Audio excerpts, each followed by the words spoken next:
perfect. Okay, with the director of A Movement Deeper Than Dancing, Katya. Katya, you're based in France, correct? Exactly. I'm actually in Paris right now. You're training in Paris right now. So this was a collaboration with your artist, Madeline, correct? Exactly, yeah.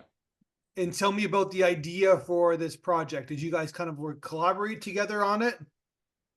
The idea, it's something that came really naturally. Basically, I was working with a friend of Madeline, and she told me that she thought we could do something together. So I was in LA for 5 days. So day one we met, and we were like, okay, let's try to do something together. And she explained to me a little bit what she was planning at the moment. So I was like, okay, let's just set up a timing to film, to have good footage. So we started first with the footage of her in the studio, painting inside the studio. And we took like 1 hour or two to discuss together, just, so we get to know each other a little bit, because it's always strange when you start filming someone and you're with big equipment, big camera, and you know nothing about each other. So this was this first part of filming, and then she was like, yeah, I'm gonna paint outside, and there is this super like crumb competition at the same time. You should come to film so you can see, the different type of art and dance and stuff I'm doing. So it came really naturally, actually. It wasn't prepared at all. Like, it was like 1 day prep maximum.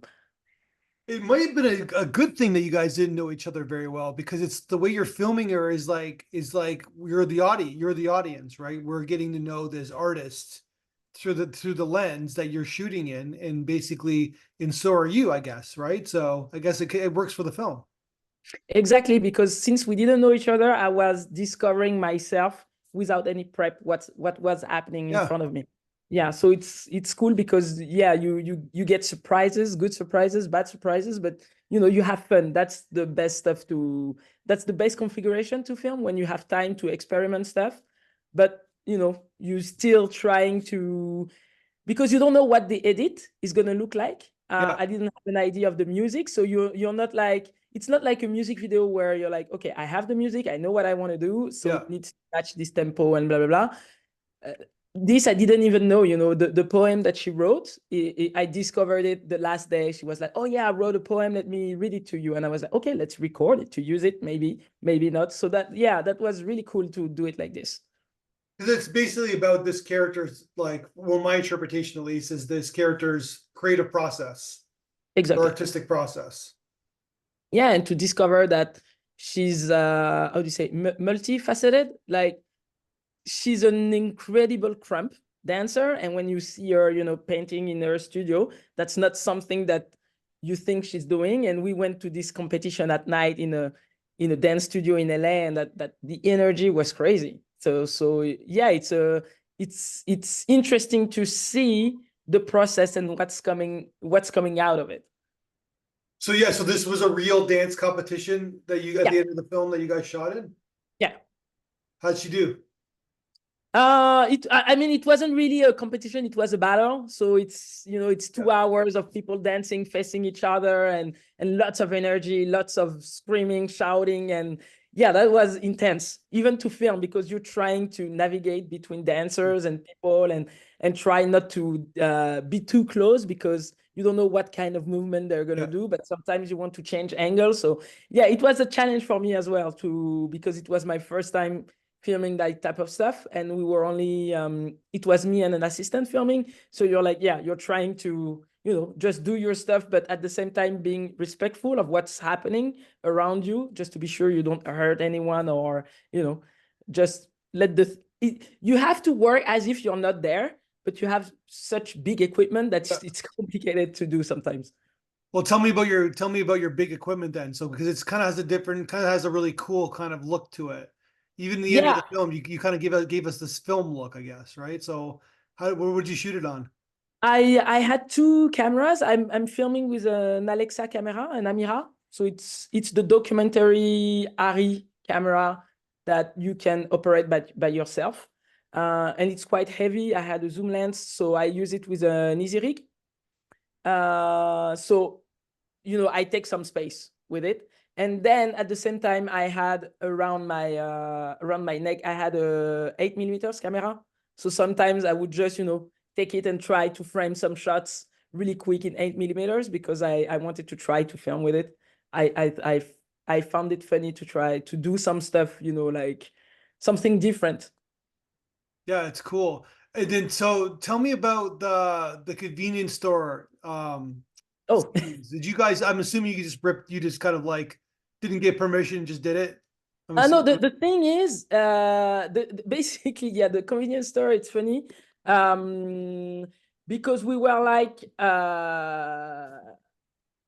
we wanted, she told me she wanted to freestyle in front of a red wall. Yeah, And I asked a friend that, you know, because I'm not from LA, so I asked a friend, like, do you know where I can find, you know, a place to just have a wall to film someone dancing in front of it? yeah, And then this friend, at some point, we wanted just to buy water, and we were inside the convenience store. And I was like, oh, yeah, that's really great. And before, I mean, like 2 or 3 years before, I tried to film a short film in the convenience store, and it was super complicated, permits, blah, blah, blah. yeah. And my friend, he was like, oh, yeah, no, this is the convenience store. I go all the time. Just go inside. We will ask her and just film in it. And it took like 10 minutes inside. We were in between, how do you say, row of product and stuff like that. And she was, the thing is, and that's the frustration as well. I have so many footage of her dancing. So the main difficulty is to choose, you know, to sacrifice stuff and say, okay, we don't need to put more. I think people understand what I want to say with like 2, 3 footage. But yeah, it was really quick. All in all, I would say there was one session in her studio that took maybe 3, 4 hours discussing, filming, her painting, you know, taking time. And then there was the day she was painting. And I remember because it was the day of Lauryn Hill concert at the Kia Forum. So I was like, okay, we need to finish early because I have a concert afterwards. But we did the Red Wall, we did the convenience store, and then we went back to the studio to do the painting on the floor outside. That's great. And I'm assuming you shot hours of footage, and then you kind of turned it into this 2-minute film that we see now. Yeah, yeah. Even the crump, just the crump dancing, there was so many incredible stuff. Yeah, but there was maybe we have like what, 2 minutes? I think I have like 2 hours in total. Yeah, I have a lot. And it's good. What did she think of the film when she saw it? She was happy. No, I think she was really proud because, like I said, we didn't know each other. So it's always, you know, you don't know how it's gonna turn out. And most of the time it's also complicated, I would say, to finish a project because when you shoot, there is no money, no, you know, and life happens, you have other jobs and blah, blah, blah. So me, I was really proud to complete the project for sure. She was really happy with it. I involved her in the process of editing. Like when I was happy with a version, I sent it to her. Like, is it the good dance movement or not? You know, so just to be sure I wasn't travesting anything she was dancing or saying, and that she looks, you know, the movement were cool. But yeah, she was really happy. And when we were selected at the festival, she was really proud as well. Yeah. And I was proud as well. Yeah, and this is a really cool film. And I love the poem. And she just said she just kind of wrote the poem and then you just Yeah. recorded it. Yeah. So yeah, it's a pure experience. It's kind of an experimental film in many regards because it's everything kind of is spontaneous and it really works out. Yeah, exactly. And it's I like this view better. Now there's like no silhouettes. It's like I get to see you. I like this. I like how sorry, we have sun in Paris. I mean, it's been 3 weeks only with in Paris though. There's rain. no sun anywhere else, right? So I'm just That's kidding. the thing. And I was like, oh, there is some sun. No, Yeah, yeah. I'm back. I'm here. You can see That's me. you're a true filmmaker, right? So Yeah, because I didn't have the camera feedback. So I was like, and then I felt the sun behind me. I was like, okay, you can see me. so does she have her own like like art studio or is this her home? Like it So seems pretty it's a sophisticated. hard space. It's the hard space where several artists share the space, Okay. which is cool because, you know, they can work with each other and you know, I won't say review, but they can talk and work together. And this is the art space. I didn't film at her place. I love her like kind of kind of like spontaneous or kind of experimental or like painting process where she uses her body to paint. It's like like Polak kind of invented the spray paints Yeah. kind of invention. It's like she's got this like I think she's onto something with her body painting. I think it's amazing. My favorite part of the filming was the painting on the wall. After she drew the line on the wall and she was painting like with like as if she was blocking and locking on the wall with the white outfit. That's my favorite part I was filming. Yeah. And using her feet and her dancing. Yeah, it's pretty incredible. Mm-mm. And she's got the look, right? Because of her hair, she stands out. Like Yeah, the so, colors is that's the thing. It's like in the end, everything pounds out perfectly. Like we didn't prep anything. There wasn't any like, oh, what should be the wardrobe or stuff like that. I was just like, you know what, just wear what you wear, keep your hair as it is, and let's just film, So and in the end, the colors, it's perfect. Like even in the convenience store, having orange hair and the red neon lights, it works perfectly. are you an editor by trade? Because this is a pretty fantastic edit. No. I mean, I do edit, but I have an editor I work with most of the time, and he's been following me for a long time, and I'm super happy working with him because it's complicated. I would say most of the time people think that filming is the most difficult process, but it's post-production. Yeah, Post-production 100%. is, Yeah. yeah, you can do like so many, you can go so many different direction. You have infinite possibilities of what you can do with footage you have. The final selection, the movement, and what we do is that we work, he does the first version, and then since I edit a little bit, I change sometimes some stuff, and then he goes back on it, and it's a back and forth together. And we were quite lucky to have a composer for the music, so it's even better because you don't have to how do I say, you don't have to be on a music, on existing music. You have someone making a music for your edit, so it's more fluid, and it's also more, you have more freedom in working your edit. And when I was like, yeah, but I want to keep this shot a little bit longer, it just had to put a note a little bit longer, instead of, oh, the music doesn't exist like this, so I don't have a choice. Yeah, 100%. Okay, so you referenced it before. What did you think about the audience? We send the audience to you. What did you think what they had to say about your film? I think it was really, this is the first time basically I had really like, it's funny because when you're working and you're putting videos online, you right now, if it's Instagram, it's really small reaction, like one word, like so Yeah. cool, super cool, blah blah blah, but you don't have really conversation. So I couldn't speak with the people, obviously, but it's cool to have people just say what they felt.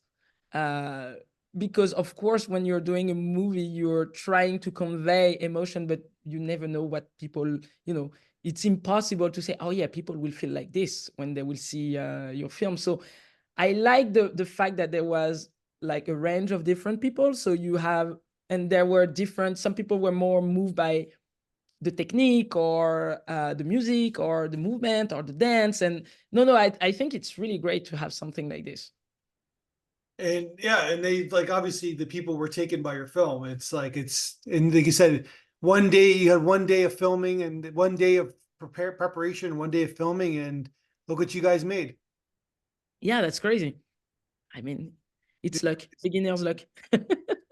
Not too much thought. Sometimes it's good not to have too much thought. But I think in my case, I mean, the directors are different, but in my case, I feel like it's not prep because it's, I would say it's years of working that, allows me to go without preparation. I Sure. would say it's like anyone doing a job for such a long time, they just do it like this.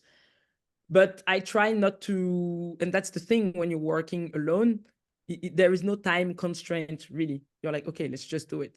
It's not like, oh yeah, but we have to finish at this time because blah blah blah. It's like, it's just us. So let's just do footage, and when we're happy, we stop. And then how long did it take you to edit the film? This was longer. This was longer because we didn't have the music, and we were trying to find already existing music. So this was the longest. Basically, we had this. We had the poem. I knew I wanted to use the poem, but then I couldn't find the right music, and I couldn't find the right music as well for the crump, just the snippet in the middle. Like I wanted something radically different from the calm of the first part. Mhm. And it's complicated as well to try to explain to someone doing music something that doesn't exist yet. Yeah. For me, it's complicated. So that was the longest part. I would say the edit, I finished it in January, but we shot in November. November 2023. I completed it, yeah, January or February. So, and I would say we're not working every day editing, but yeah, maybe 1 month of edit. And then the music, it took 2 weeks to do it and then finalize everything and color grading. I did the color grading. Yeah. So I would say, yeah, 1 month of edit, back and forth, a first version, working and just taking the time as well. You know, like when you have a first version, not working on it straight away, but just have a week in between. So you're not into the film, you know, like you're Yeah. seeing a new movie and you're like, okay, I'm starting from scratch. What do I feel? Is it the good rhythm? Is it something that I want to show? Blah, blah, blah. Yeah. So you're gonna make you're making a doc according to your blog interview, you're making a documentary about dance now? Yeah. Basically the friend that we met through, I'm working with her, following her. She's a choreographer, and I've been filming her for 1 year now, dancing and prepping ballet all around the world. So it's fun. Oh wow. So it's like a year kind of a 365 look into her career. Yeah. We're not 365 dance. sorry. I'm sorry, I just gave you a title idea, 365 dance, but I'll give you credit if it's the final. so then basically you're still filming though. You haven't started editing yet, or you're editing a little bit? No, we started doing dailies just to make sure what do we miss? Is it the good rhythm? Looking at interviews just to make sure. And we're supposed to finish by the end of the year, because it's between Canada, the US, Europe, and Wow. we finished in Canada. It's something as of now totally self-funded. So it's all, you know, trying to work in between jobs. And then at the same time, I'm writing a TV series, not about dancing. So this is the two projects that is taking my time right now. Gotcha. And so it's this, I'm assuming this document is going to be a feature film. Yes. Okay. You're doing the TV series, and you're doing it. It's all in Paris. Yes. Gotcha. Well, I think this film's fantastic. I can't wait. I want to see your next film. I really like to see it. And Thank you so much. Thank you. and I was so sad. I wanted to, you know, just take the plane and come to the festival. I know that. Well, don't worry. There'll be another time. Where do you finish in Canada? What city do you finish in Canada? It will be for Halloween in October. Oh, what city? Ottawa. Okay, because I'm in Toronto, so basically maybe It's that's not. too far away. It's not that far. It's 4 hours train. Is it? No, I think it's. Maybe, I don't know. I should know this more than you, but I think it's longer. No, the last time I did it, no, I think it's 4 hours from Ottawa. I think it's 4 hours it's by 4 hours. car. Yeah. It's by car, because the last time I did Montreal, Toronto by train. I was doing a Playboy commercial, story for another time. Yeah. And yeah, I think it was 4 hours. Gotcha. Because we don't have one of those super trains like you guys like to get to London to Paris, right? So maybe we should get one of those super trains. Yeah, that's crazy that in the US there is no fast train. Isn't that crazy though? You figure that there would be. Yeah, it's like I did Montreal to New York. It's 11 hours by train. It makes no sense. The stay is even longer than with a car. I know the answer to that question. It's an economics thing. Is in the airline companies don't want it because they want people to fly, right? So it's a nightmare.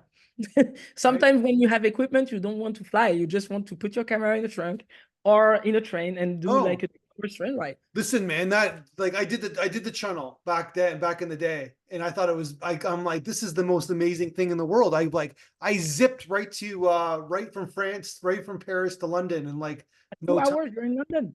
And it was so much better than the air than a flight. Like, give you that. Far away from the city, you land like too far away. Yeah. We need to do that in North America, but they won't. But basically, we need to do that though. So they should do one from Toronto to Niagara Falls. That take 15 minutes. They'll make a ton of money. But anyways, So we'll see. We'll see each Yeah, other around. we gotta talk to some people and have them listen to us. Of course. All right. Well, thank you very much for your time. Let's talk again when that documentary is made. I'd love to see it, and wish you the best of success. Thank you so much. Thank you for having me. All And right. thank you.